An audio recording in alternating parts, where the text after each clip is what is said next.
Ամառը եկավ իր հետ մեր երկիր բերելով արևմտյան նեղոսի տենդը։ Հիմնականում մոծակների միջոցով փոխանցվող վիրուսային հիվանդության արդեն 1 դեպք է արձանագրվել։ Վարակվողը միջին տարիքի քաղաքացի է։ Բուժարուն դիմել է հիվանդանոց գլխացավ, մկանացավ, ջերմություն, գլխապտույտ, սրտխառնոց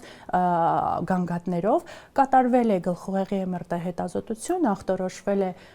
մենինգիտ եւ դրա կապակցությամբ արդեն իսկ իրականացվել են համապատասխան հետազոտություններ, այդ թվում նաեւ կազմակերպվել է արևմտյան նեղոսի տենդի վերաբերյալ հետազոտություն եւ ախտորոշումը հաստատվել է։ Բուժառուի վիճակն այժմ կայուն է, բժշկի խոսքով պատրաստվում է դուրսգրման։ Մարդուց մարդուն այս վարակը չի փոխանցվում, եւս մեկ անգամ հիշեցնում են մասնագետները, նշում վարակիչները այս տեսակի մոծակներն են։ Հիվանդությունը 80% դեպքերում ընթանում է անախտանիշ, 20% դեպքերում հնարավոր է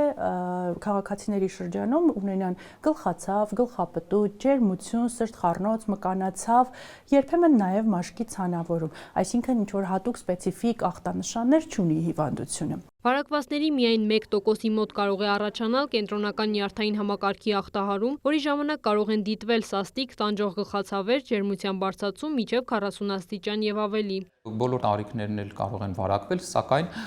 առավել ռիսկային խումբ համարվում է մեծահասակները ու ասեմ, որ կլինիկական բարդությունները, մենինգիտը, մենինգոենցեֆալիտը առավելապես նկատվում է տարիքային, այսինքն 70-80 տարեկանների շրջանում։ Առաջին անգամ նախորդ տարի ամռանն է մեր երկրում արևմտյան նեղոսի տենդ հիվանդության դեպքեր արձանագրվել։ Հիմնականում հիվանդությունը տարածված է եղել Արագածոտնի, Արմավիրի եւ Կոտայքի մարզերում։ Այդ են տեղերներ, որտեղ ջերմաստիճանային ու խոնավության այդ պայմանները բարենպաստ են մոծակների զարգացման համար։ Նախորդ տարի Հայաստանում այս հիվանդությամբ վարակվել է 132 հոգի, մահացության 4 դեպքով։ Կանխարգելման համար խորհուրդ է տրվում օգտագործել հակամիջատային ցանցեր, միջատավանիչ հատուկ միջոցներ, իսկ ջրային տարածքներ այցելելիս կրել փակ հագուստ։ Քրիստինե Թորոսյան, Լիանա Խաչատուրյան, Էդգար Դավթյան, լուրեր։